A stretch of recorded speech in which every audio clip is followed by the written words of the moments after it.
डोळ्यानं पाहसन कानानं काय झालंय त्यांचं त्यांनाच माहिती.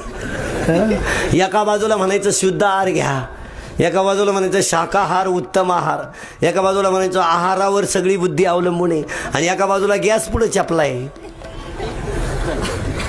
चपला घालून मंडळी स्वयंपाक करते. आणि सगळ्या माणसाची बुद्धी अवलंबून कशावर आहे बरं? माणसाची किंमत कशावर अवलंबून आहे? बुद्धीवर. बुद्धी कशावर अवलंबून आहे? आहारावर. मग आहार बनवणारी कोण आहे? पत्नी. तिच्या पायात चपला असावा का? जाऊ द्या तिला नाही काय, पण खाणाराला खाणारा थोडीफार असेल ना. इथं हे शिका, पहिलं हे शिका, मग बाकी उद्योग करा.